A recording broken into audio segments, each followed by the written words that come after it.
Olá, tudo bem? Meu nome é Robert Souza, esse é o canal Teologia e Você.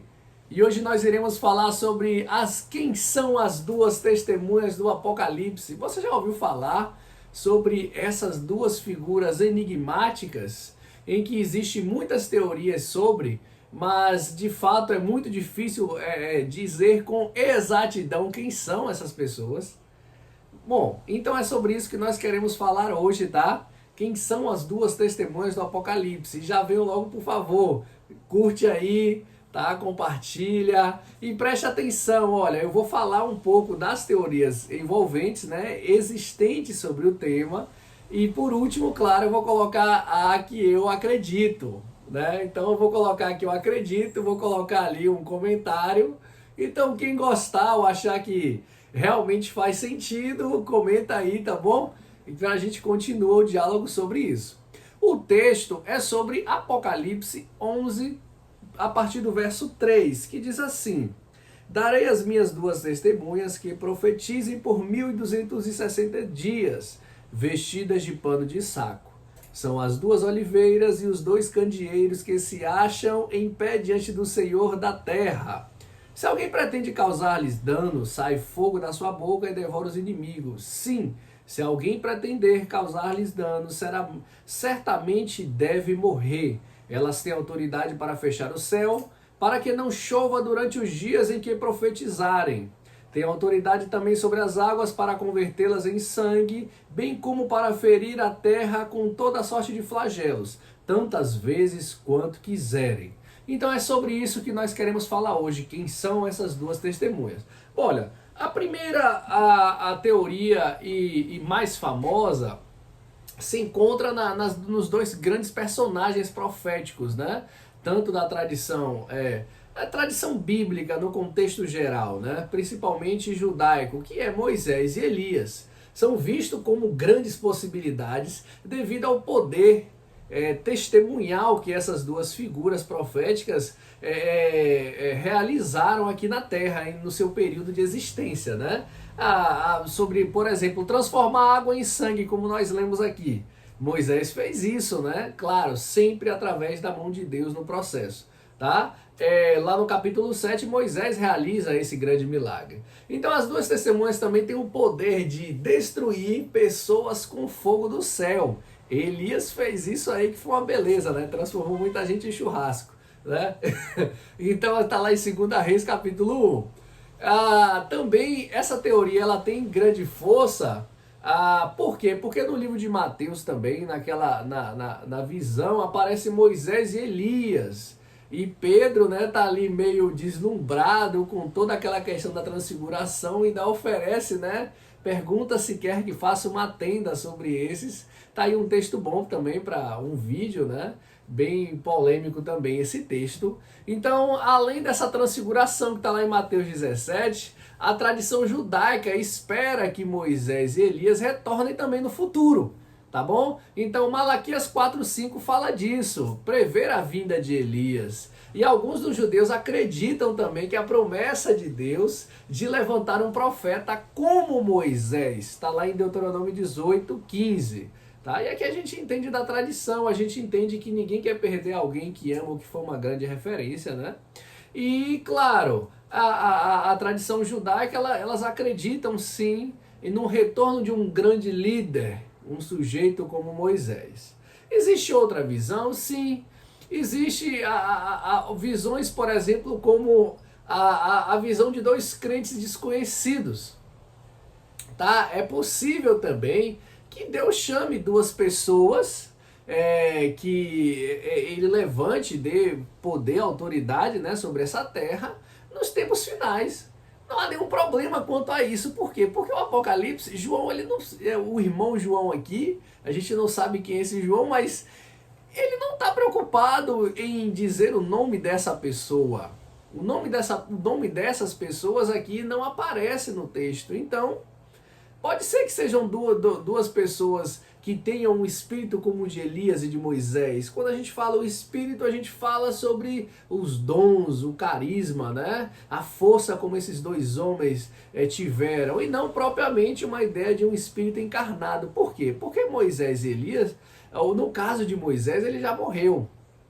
O caso de Elias não, Elias é um parênteses, né? Um caso à parte, tá? Mas Elias foi transfigurado, ele foi transladado, tá? Com o corpo dele, né? Então, no caso desses sujeitos aqui, é complicado. Você não pode dizer que o espírito desses dois vão entrar em outros, tá? Mas sim, que essas duas testemunhas desconhecidas, que eles tenham essa mesma força, entende? Já que quem deu esses dons foi Deus para Moisés e para Elias, tá? Então, assim, pode ser que sejam duas pessoas, dois cristãos, né? Claro, aqui pensamos em judeus cristãos, já que ele vai estar profetizando lá naquela terra, na terra prometida. E tem que ser gente de lá. Tem que tirar essa ideia que vai vir alguém de fora. Não, eles só respeitam quem são da linha deles, quem é do sangue deles, tá? E nem Jesus, que veio da linhagem deles, eles respeitaram. Então tem que ser dessa linha, tá? Eu acredito que seja ortodoxa, mas claro, ali renovado e batizado, né? Então, assim, Deus, ele tem total capacidade de transformar dois cristãos comuns, né, convertidos, em grandes sujeitos e realizarem grandes sinais e maravilhas. Tá? Isso aí não há problema para Deus. Existe também uma forma também de interpretação, que é a simbólica. Essa daqui ela é muito famosa na linha dos protestantes históricos, né? Por exemplo, aqueles que gostam de dizer que essas duas testemunhas é o Antigo Testamento e o Novo Testamento, né? Por exemplo, Martin Lloyd Jones, Hernandes Dias Lopes, William Hendrickson, Simon Stemmacher e vários outros grandes exegetas, eles gostam dessa construção do testemunho da igreja e dessa questão do Antigo e do Novo Testamento, o testemunho da igreja, o testemunho da Bíblia, toda essa construção que é de alguma forma bonito, mas o texto fala realmente de dois seres humanos. O texto fala de duas pessoas, tá? O texto fala de realização de prodígios e milagres, tá bom? E claro, eu quero agora falar a teoria, né? Aquilo que eu acredito.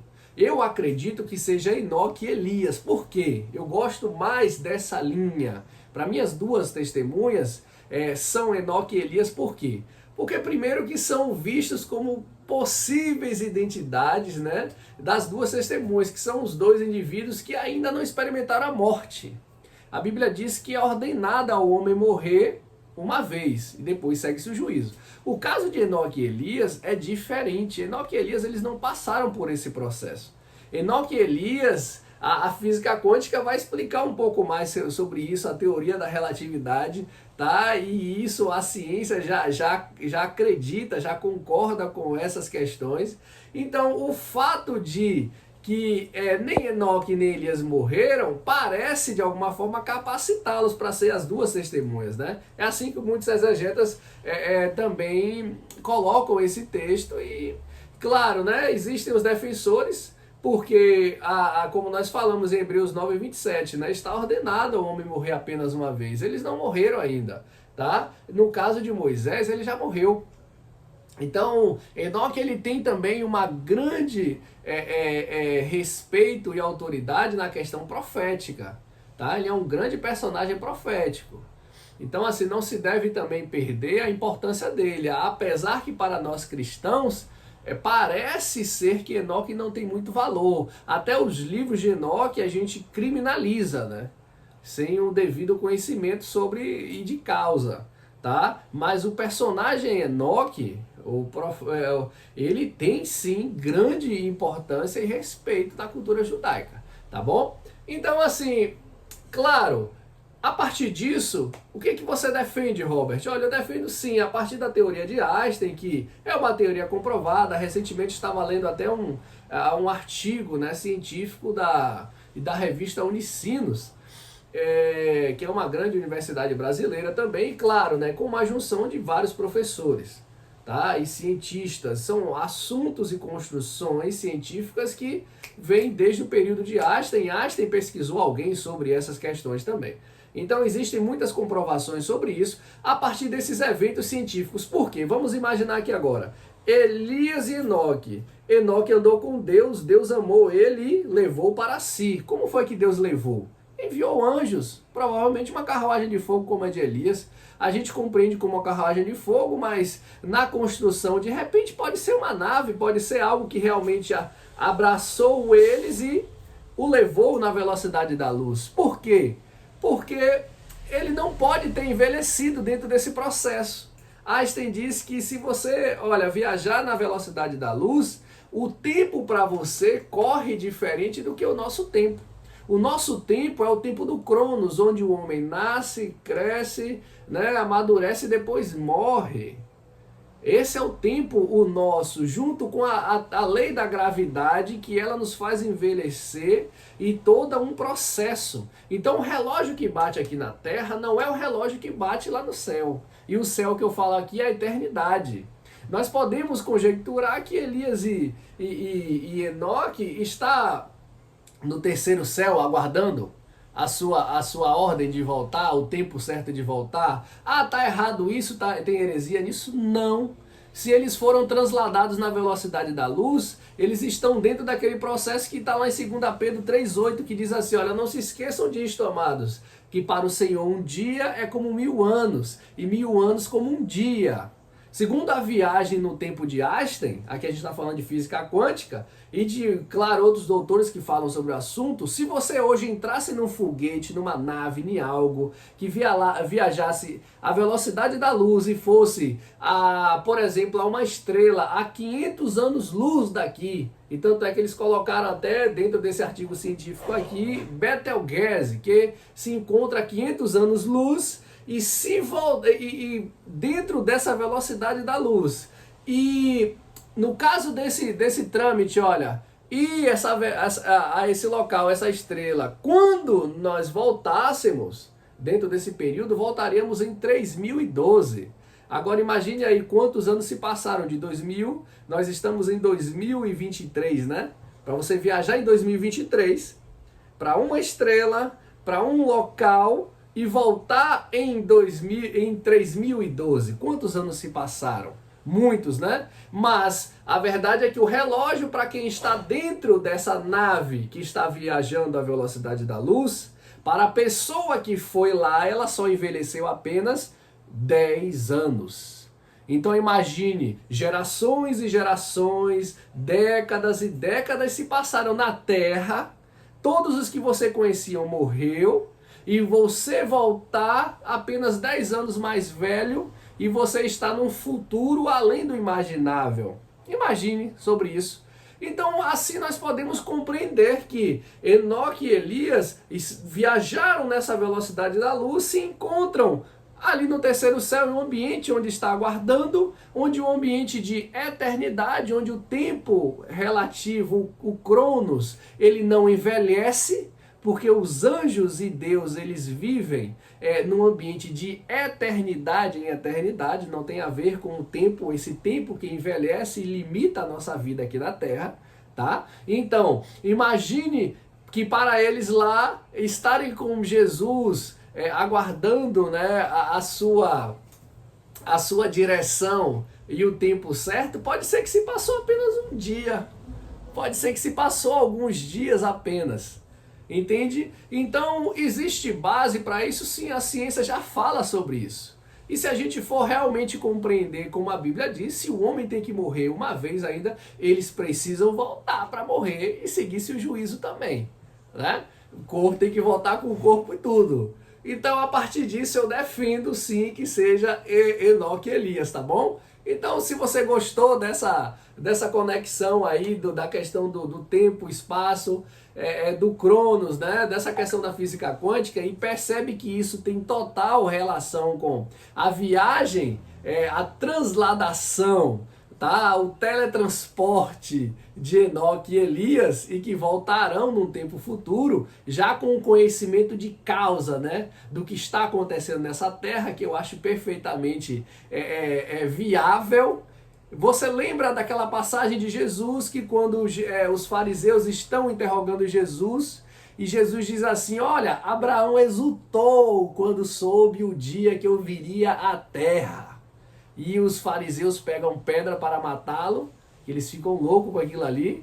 Então, Abraão ficou muito feliz no dia, ou seja, os santos, os anjos, todos estão analisando todo esse contexto terráqueo aqui, planetário ainda que vivemos, tá? E todo o contexto. Agora imagine Elias e Enoque com todo o conhecimento de causa de mundo já existente, analisando tudo isso. Quando eles vierem de lá para cá, vai vir com pouca paciência e com muito juízo na mão para resolver muita coisa. Assim nós compreendemos, tá bom? Então, é como eu defendo essa passagem, quem são essas duas testemunhas. Se você gostou, comenta aí, tá? Coloca aí a ideia, o que você acha disso. E claro, né, compartilha, curte, indica aí, tá bom? Nosso canal. Um abraço para todos.